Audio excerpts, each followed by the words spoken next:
Hello and welcome to the Local Leaders Podcast. I'm your host, Jeff Johnson. The Local Leaders Podcast provides a platform for successful business owners to share their stories, their experiences, their advice, and their ideas in order to help our listeners achieve more success in their business and in their lives.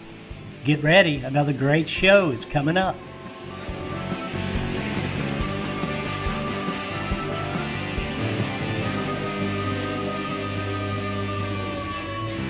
Hey, good afternoon and welcome to all our listeners to another episode of the Local Leaders Podcast. I'm your host, Jeff Johnson, and I am super lucky and super excited today to be able to introduce the COO and the CEO of Tropical Juice Bar out of Clifton, New Jersey.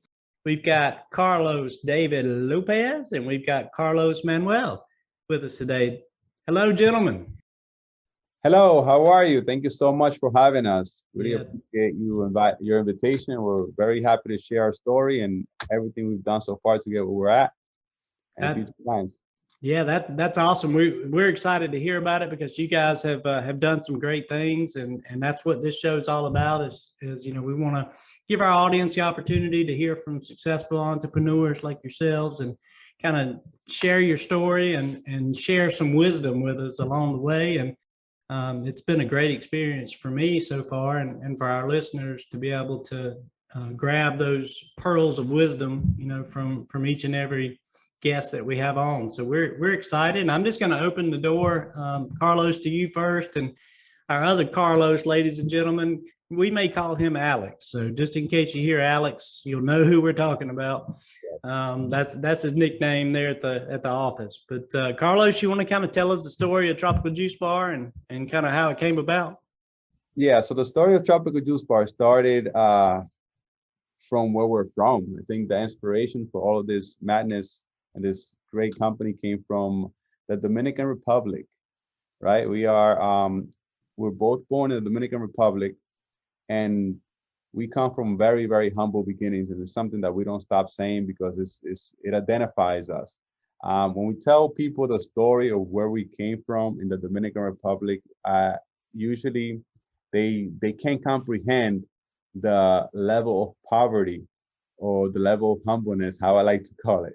Mm-hmm. And then to be able to come to this country, the United States, and get the opportunities that we have and be able to take advantage of those opportunities, right? Be able to just go full on and give it your all to become something is the story that we want to share. So we come from a place called El Cedro, which no longer exists because we were too far deep into the rainforest over there, which was a national park. And that place, just to give you a brief description, no running water, no sewage, no electricity, and it was just it was like indigenous, if I may, right? We lived off the land. Our parents raised cattle and chickens, and we ate the eggs, and we went to the patio to our yard and at nighttime and took out some of the fruits, some bananas, and we had bananas for dinner. That's where we come from. And our parents immigrated to the United States when I was 8. He was 7. Yeah. Started here in 2nd grade. Did not speak English, and got used to the culture of the United States fairly quickly. I was a very good student growing up, and so was my brother. And then once I hit 7th grade, I got a job.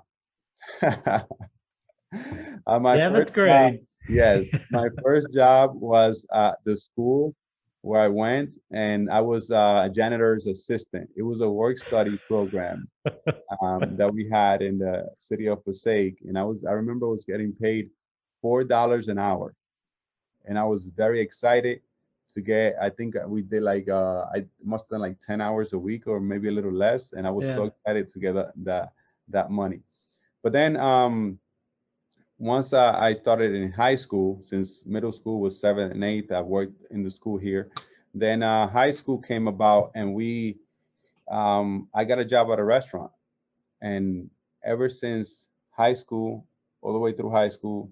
And then we went to college. I went to college. I graduated from the University of William Patterson, and as with a physical education and health certification. After college, I could not find a job that first year. It was very tough. That was around the 2009 time. Right when the economy had dropped off the cliff. Yeah. Things were tough. I could not find a job. My uncle owned this building, and in a corner there was an old barber shop, which was closed down. And one day, my brother and some friends and I were hanging out, and we were hanging out right outside that barber shop. And one of them says, "Hey, look, they're renting that space. You've been working at a restaurant so long, you might as well own one." I said, I actually had given some thought about owning a business. But I was, because I had that whole year after college, I could not find a job. I was working as a substitute teacher. So then I spoke to my brother, I spoke to my dad, I spoke to my mom, I spoke to my cousins, uncles, everyone. The whole family. It had to be all hands on deck in order for this to work, because we didn't have any real money to start a business, right? So then I was able to pull out some money from all of my family. We put some money together. We spoke to our uncle. We told him, "Hey, give us a break on this rent," which he did. And we went all hands in, making this old barbershop, which was black in the inside with some dark gray tones, into a very colorful, bright orange and bright green, neon green colors. The floor was actually bright orange and neon green, and so were the walls and everything. Our motto was, we're gonna make this place light up so much that everybody that passes by needs to go in to check it out and see what everything is about. Yeah, understand. Hey, that sounds really cool. The taking an old barbershop and turning it into something so colorful and nice like that had to be fun, but a lot of hard work too, I'm sure. Yeah, absolutely. We had our dad on the floor laying down tiles, and my brothers over here painting. There's another one of our brothers, which his name is Louis. He's not here today with us, but he's actually going to school now for HVAC and air conditioning. But so in 2010, right, we opened. On June 12th, 2010 was our grand opening, and we were so excited. I have memories of us running out of milk to make smoothies and having to run to the local bodega, which is like a grocery store, to buy some more milk. I cannot get that memory out of my mind. Just awesome. It was very exciting at the time too, because you're running out, so you're doing good. yeah, exactly. When you run out on the first day, that's a good sign. But and at that time, did you ever think of the word CEO and COO, or were you just thinking, I got to go to the store? Yes, no way. I mean, our business plan, I created the business plan, and which I proposed to my brothers and my family. It was as I was substituting in a local high school, and the business plan included a simple concept that I could do my full-time teaching job and still be able to operate. But then I think that year didn't even pass by when we said, you know what, we're gonna make this a brand, and we're gonna take this to 500 stores.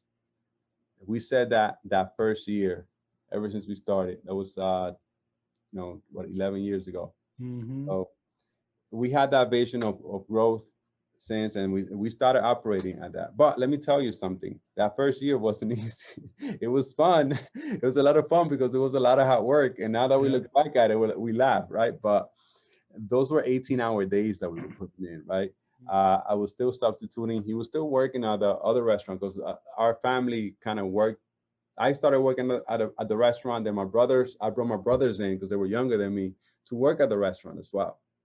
And when we opened the business, they couldn't quit their job because we were not making any money. I couldn't quit my job because I was not making any money. So what we did was we worked 18-hour days. We went to work, and then after work, we went to work at our business. That is crazy. Well, but that's what it takes to be an entrepreneur. You've got to put in the sweat equity, and you guys are certainly doing it. And there's so many people that have to bootstrap, their business to get it started. And you talked about being creative and with landlords and things like that, and friends and family money, and you guys are the epitome of an entrepreneur. So congratulations on those humble beginnings. Yeah, thank you, thank you.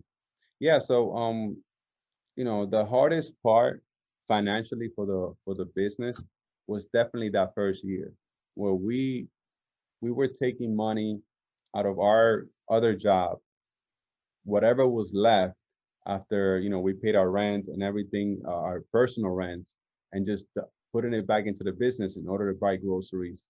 Reinvesting it into things that we needed, new blenders, Yeah, new toasters for the kitchen. Mm, Anything that we needed, we wanted to keep reinvesting it into the business, because we knew the more we invested, the easier things would be, right? mhm. We had one blender, it would be so much harder to make the smoothies than if we had two or Right, three. right. That's how we went. so then yeah, one of those investments was a George Foreman grill. That was our first kitchen equipment. Uh, that George That was your Foreman, first skillet, huh? absolutely. We made chicken sandwiches out of there. I think Steak. we did steak. We I think we even did eggs in that thing. It was, and we would make those sandwiches, and our customers absolutely loved it. You know, it was. Let me tell you, the hardest part about using that George Foreman grill in order to prepare our product was the cleaning, Yeah. because you don't think about that when you have one small grill at home and you make one sandwich and you're done with it. How about making 20, 30, 100 sandwiches that, it gets dirty and it gets really hard to clean really fast. Man, that is funny. You talk about starting with very little. I mean, George Foreman Grills, what about that big around? Yes, and the funny part is that grill it was one of my wedding presents, which I grabbed from home because I told my wife we will have to sell something more than smoothies in order to stay afloat. Yeah. So we took that grill, we bought some chicken, and we started making sandwiches. That is very humble, I gotta say, guys. That's something else. Well, I'm guessing that the stores no longer have George Foreman grills. Now we have luxuries. We have evolved from that. Yeah, We yeah, have 16-foot hoods. We have, state-of-the-art griddles, and yeah. yeah, yeah.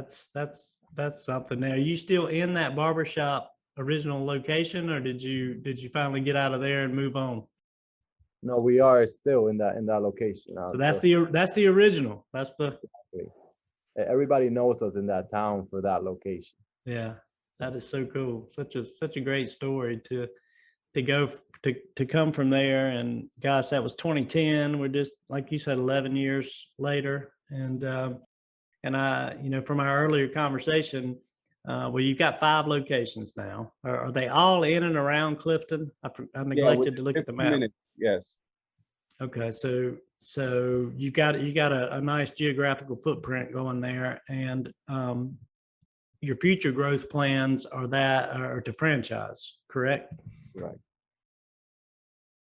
You want to speak to and I'm interested in the franchising decision, number one, and the process, because a lot of our restaurateurs that we talk to are at this place where they've got the first and maybe the second unit, and they've kind of proved the concept, and they're starting to think, okay, now how do I grow?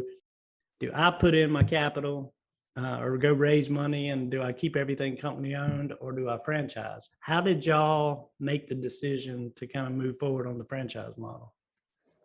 Well, since the beginning, we wanted to just expand, right? We knew we needed a team.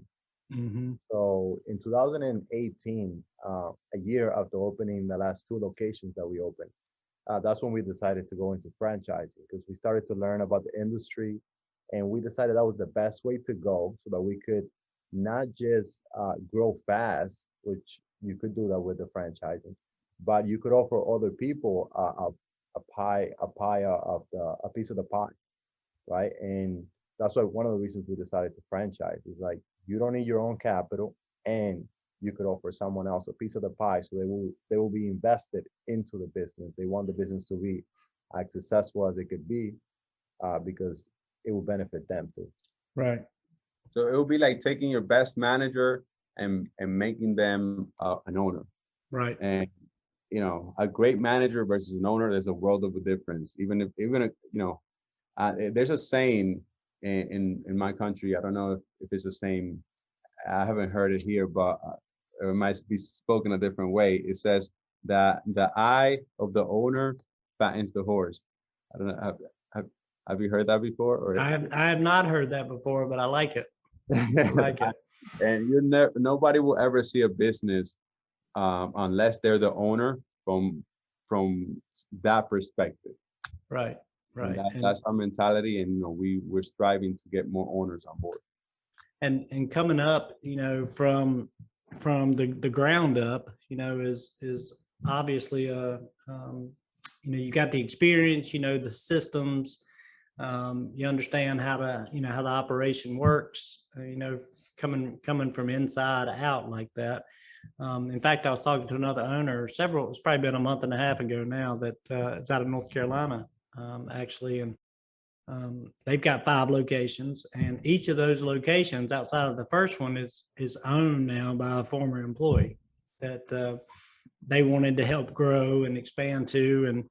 And they actually helped them do that, and took very little income to get them out and into their own location. Of course, I'm sure they're making money on some end, but I think they just negated the franchise fee and just handed it off to them, and let them rock and roll. And so anyway, that's a great way to help others grow and develop, and to give people an opportunity and a stepping stone and kind of a career path, right?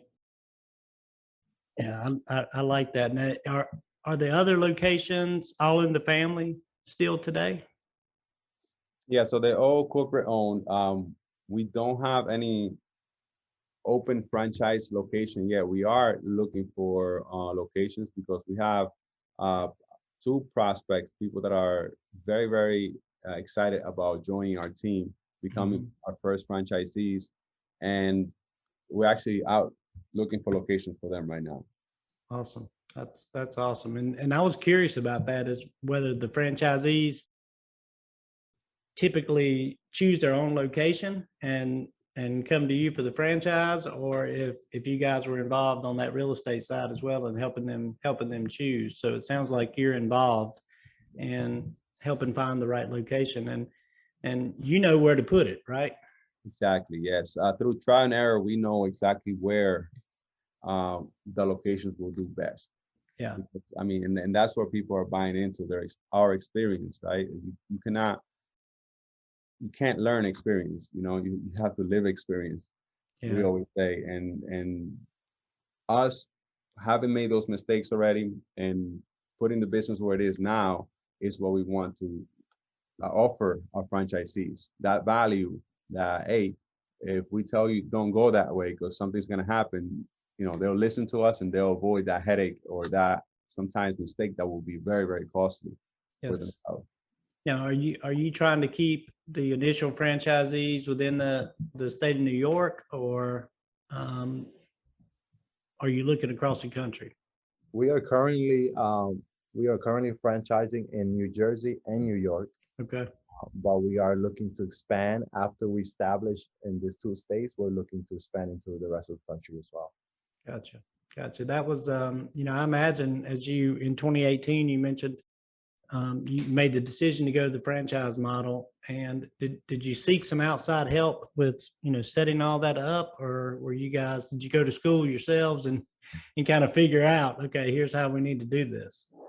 We definitely went to school. There's a lot to learn in the franchise industry. But we also seek outside help. We got a lawyer, and we got franchise consultants that helped us put everything together. We wanted to make sure that the investment was worth it, and that we would have the best franchise operations manual that we could have, the best franchise disclosure document that we could have. So that's why we decided to hire somebody to help us with that. Yeah, that putting that operations document together was a task, wasn't it? Oh man, took us about a year and a half.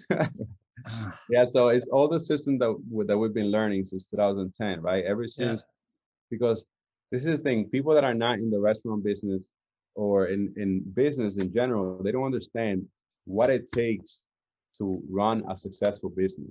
You cannot leave anything to chance. Everything has to be by design, from like the way that the service person greets you all the way up to the way the food looks. That all mhm. needs to be by design, because if you leave it up to chance, let's just say that everybody have different perspective of what good service or great looking presentation should be.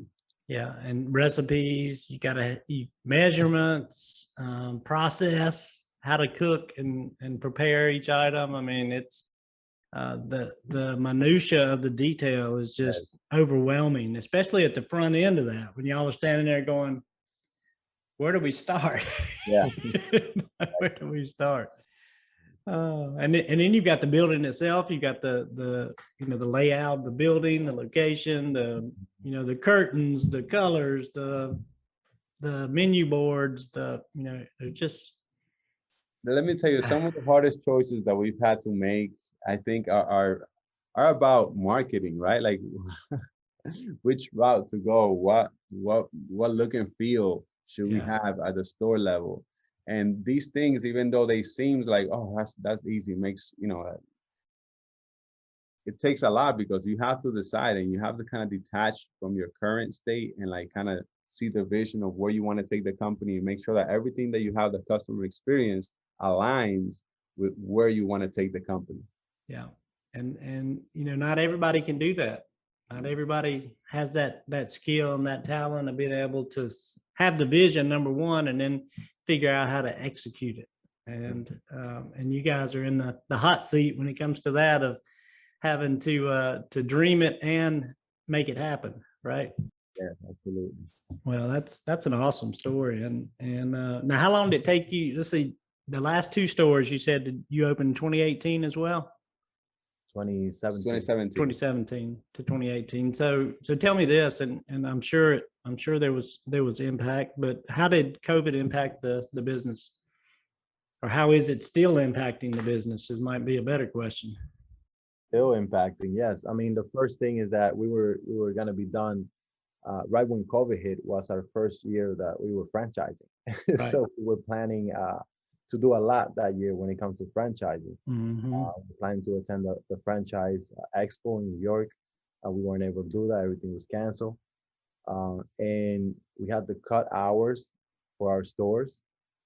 That also affected sales. And we had to cut off some of our team, but fortunately we didn't need to let go of anybody, because as soon as everything started going back to normal for us, like a month or two after the big downturn, which was in March. Right after that, the summer came and we started picking up, and our customers started returning. Our deliveries and takeout, of course, went through the roof. And right by the end of the summer last year, we were already, sales wise, recovering from the pandemic. Yeah, and I think it's important to point out that because of the way our concept is, which is a quick service takeout model, right? You go to the counter, you order your smoothie, and the person makes it and gives it to you, and you drink it in the car, drink it at Yeah, home, you're gone. right? That helped us out a lot. And we actually saw, some sales increase in some stores during 2020 because of the way our model is, thank God. Yeah, but like we spoke about earlier, I mean, we're still getting affected by the pandemic. Everybody is, because of food shortages. I mean, we have some challenges there, that we have to source food from another supplier, maybe pay more. We've all seen the increases in prices that we've seen in food, especially produce and fresh fruits. So yeah, Yeah, we've definitely seen big effects from COVID. Yeah, well, and so there's 2 points there. One is the quick serve concept turned out to be a blessing for COVID, that you guys went that route as far and as instead of a sit down high end fancy dinner, that's not very good for to go. A lot of our folks that we've talked to have had that model. They were dinner only, kind of the fine dining indoor experience, and their business just went. I mean, and they had to adapt. They had to add menu items. They had to figure out what they could do to make to go food. Suddenly, because the escargot or whatever they were serving, wasn't made to travel in tinfoil or whatever. So there was a lot of change for them. So your concept idea is great. Franchise wise, it's future proof from pandemics as much as it can be. So for all you franchisee guys and ladies out there, this is the hot market right now for QSR restaurants, quick serve restaurants, and these guys have it. New York and New Jersey currently looking for franchisees and talking with folks who are interested in becoming a part of their team. But there again, on the downside is the food crisis that we've had, the finding food and the cost. And many of our restaurant customers and guests that we've had on have talked about 2 and 3 times, in terms of cost. Are you guys at that level too with the produce and things? Not at that level, fortunately, the summer is not a bad time for produce because they locally, they have choices, whether Florida or California.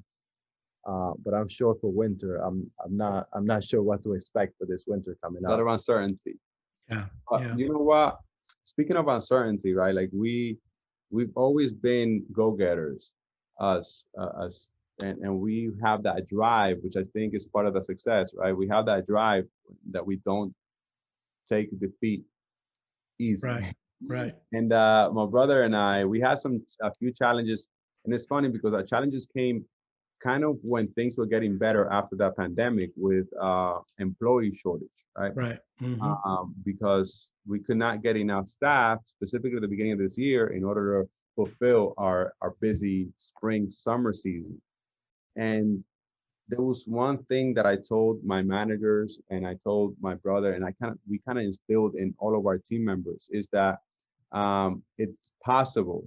There's no lack of people. We just have to go out there and find who needs work and just put them together and bring them on, right? Whoever's culture fit and bring them on. So we had this drive, this very, I guess, can-do attitude and will-do attitude. And that kind of helped us become fully staffed and kind of stay fully staffed throughout the summer. Because I kind of saw that trend going down where we came to meetings and our managers were like, oh, it's hard to find people. I'm like, I don't want to do that crap. I just want, you guys have over 300 people walking into your store every single day from your community. I'm sure that at least one of those people are looking for a job or know somebody that is looking for a job. Find them. And I think due to that, we were able to stay fully staffed, and that's my advice to fellow restaurant owners is, they need to have that mentality. They need to have that go-getter mentality that I giving up. Yeah, you're exactly right. I hadn't even thought about that, but you got, 100, 200, 300, some people have 500, people walking in the door each day. Ask them, ask your customers. And gosh, that's just a simple answer. And it's awesome to hear it. I appreciate you sharing that. And the good thing about that is, Jeff, that usually our best team members, the best staff come our customers because they live around the area, right? They don't have to commute that much. And if you're able to find those local team members, they'll be your best employees. I'm not giving no more free tips. Yep, no more free tips. For additional tips, we have a franchise fee. That's awesome though. But thank you for that, because that has been a major problem, and it's good that you guys found a way around it through your through your drive, and your can-do attitude and not take no for an answer. And I can see you in those meetings when the managers are coming in. Oh, we have nobody. We can't get any help. Kind of moaning and groaning about it. And I like the way you handled that. So congratulations. So we talked about the challenges around COVID and all that, the startups, all the things that you went through, even from your young age, from where you're from and the challenges you had growing up there to where you are today. I mean, you guys have come a long way from the rainforest. Right. You've come a long way. So congratulations on your success. Any advice or words of wisdom? I know you just said no more freebies, but things. We have listeners who are wanting to start a restaurant. They haven't started it yet. We have some that are kind of in that first restaurant and can't seem to expand. They're kind of stuck, at that first location. Any words of advice to them about how they can jump in and start to grow that thing? Well, let me start with this. I'm sure we both have advice for them. So I know friends, I know even family members who started a restaurant and failed and lost lots of money. Whether it's a restaurant, I know a couple other people who started other businesses and failed. The first thing is that if you're gonna be in it, you have to commit, because failure cannot be an option. Like if you're sort of like you want to get your feet wet, you want to learn about business, then get a job in the industry, learn about it before you commit to starting your own business. Because if you start your own business, you're investing all this money, putting all this sweat equity into it, and it's not easy. It's tough. You have to have thick skin. You have to be able to learn through your challenges and learn through your obstacles. Not let just anything that happens stop you or makes you quit. Right. So that's what I got for them. What do you have, Carlos? I think I'm gonna give you guys something really good. Hold on to your seats, ladies and gentlemen. Here it comes. Number one, right? You have to build a team, right? And not just any team. You have to build the best team you could possibly can. Right? And the team is not built by just throwing money at them. You have to make them part of your family. You have to, it's a lot of people start their business and they want to separate home from business, right? I think that's a big mistake, because when you first starting a business, that business has to be your home, and everybody that's working for you has to be regarded as a family member. And of course, you can have different types of personality in the family members, but that's where the dynamic comes in. You have to figure out who's best at what and put them in the right seats. Right? That's tip number one. Build a great team. A lot of us, when we first started, we kind of don't see the value in that. But think of this. If you can multiply yourself 3-4 times, which I'm sure that's what a lot of business owners say to themselves, like, I wish I could multiply myself. Right. Well, by building a team, an effective team, and treat them like family, you are multiplying yourself. And that's what you have to do. The next one is develop yourself as a leader, right? Being a leader is crucial to a business owner, because your people need to look up to you. And when you sit down in front of them to talk to them about anything, they have to be laser focused on you. They have to be kind of entertained and devoted to what you're saying. They have to believe in you, right? If you cannot speak from your heart when you are at a meeting and like have a heartfelt conversation with your team, then you're not doing an effective job as a leader. That is a must as a leader. And the next thing, the final thing that I have to say is that, okay, once you become a leader, you're gonna have a great team. But the next step, and I think this is where a lot of those restaurant owners that have one location they're stuck is the hard part is developing leaders, creating more leaders. because that's the way to grow a business. It's not just you, it's not enough for you to become a leader. You have to develop other leaders. And Great. that's what I have to say about No, that. that's an awesome point, and usually it's a point that I bring up ahead of time, so that actually sets me up nicely to just to touch on that just a little bit more, because I was curious as to maybe what you guys were doing from a leadership development standpoint and training standpoint. Do you have a formal program in place? Are you seeking outside help for some of that training, or just give me a sense of, over in a couple of minutes, what you're doing on that end? So Alex is our expert here on leadership development, and he's really good. I think I have to thank him for all the successes that we have had with our leaders. We've taken people all the way from 17 years old, and at 18 and 19 years old, they're running $700,000 a year store, and that can not say enough about Alex. So Alex, please share some of your wisdom with the audience. All right, so we have a program that we created for training, and our leaders start when we hire them, right? We start as soon as we hire somebody. We want to hire winners.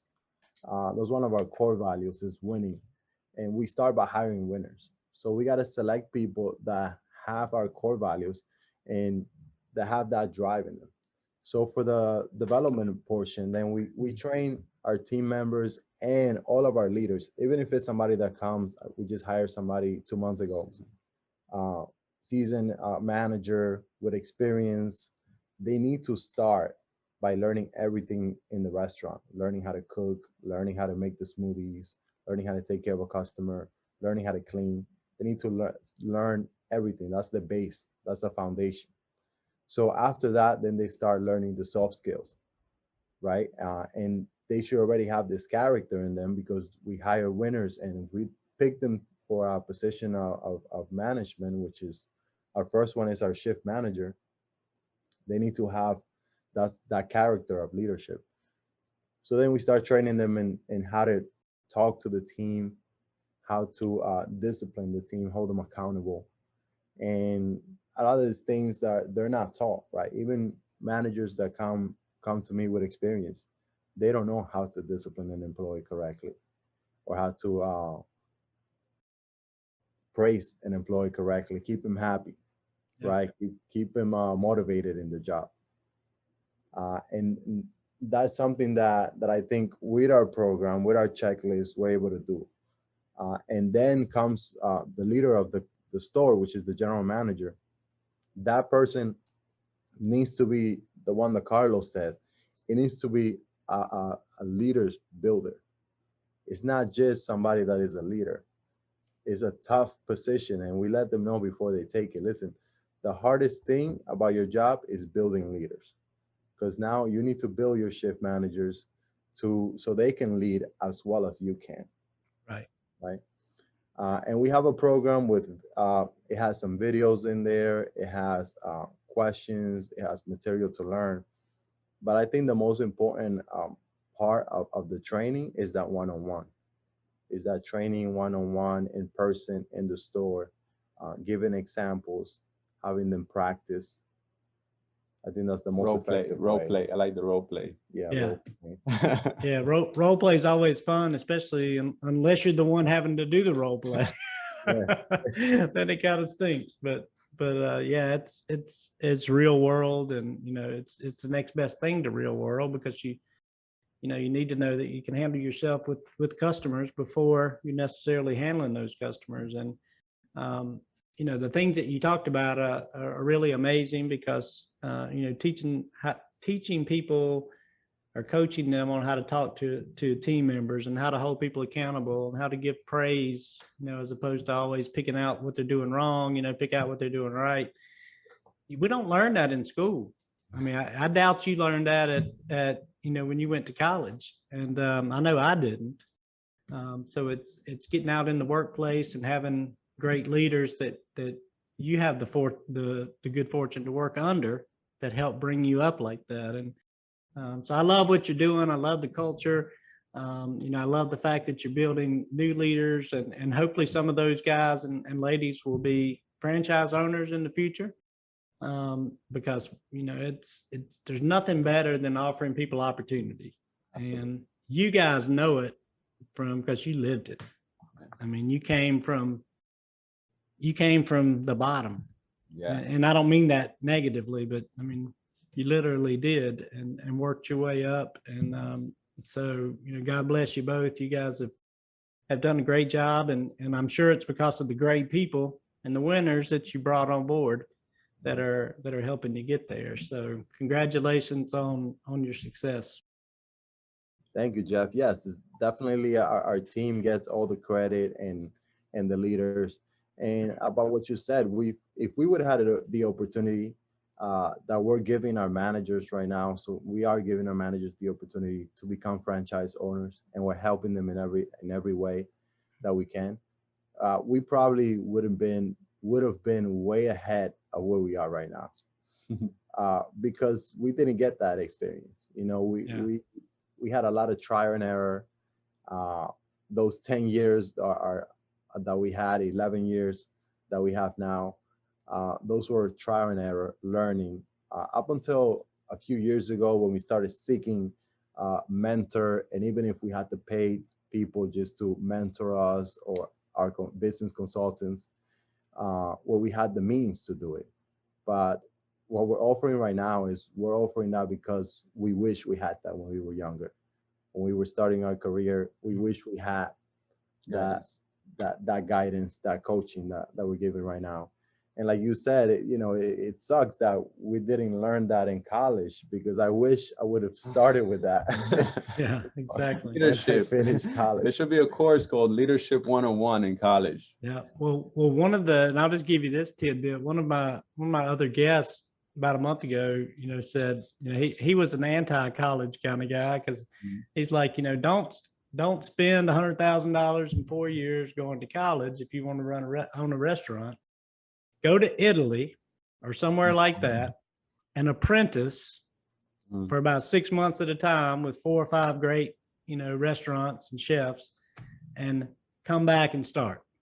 He said, that was the education is on site in the pit, learning directly from them. And he's right. I mean, apprenticeship is how this country started, and was founded, and people learn skills and trades, and running a business is the same thing. So what do you do? I don't know. My kid went to college too. And so I don't know. I would say that's what we're taught. We're drilled that into our head ever since we are in grade school. Go to college, get a good job, and you'll be safe. Yeah. Yeah. And maybe that's just what it is. It gives you that safety, and that gets your brain going, so that where you can go out and then pick up the knowledge that you need to actually perform and run a business or be a great employee. So anyway, I'm droning on about that. I'll wrap this bad boy up. I know y'all got a lot on your plate. But I want to thank you for being here today and taking time out of your very busy schedules to share your experiences and your knowledge and wisdom and learnings with me and with our audience. So thank you both. Yeah, my pleasure. Thank you for the opportunity to express ourselves and, kind of talk about our story. We don't get to say it enough. And I think we should say it more, just to give people a perspective of all the opportunities that there are in this country. Like, I mean, I go back to the Dominican Republic and I see people that I was kids with over there, friends, and they are not that good of a spot. They're very humble. There's a lot of need over there, and over here, land of opportunity. So take advantage of it. Absolutely. No excuses. Go win, right? Yeah, that's going to be the new motto on all the stores. No excuses, win. Win. Yep. Well, thank you so much, guys. And for all our listeners, again, we're talking to the owners of Tropical Juice Bar. They're out of Clifton, New Jersey.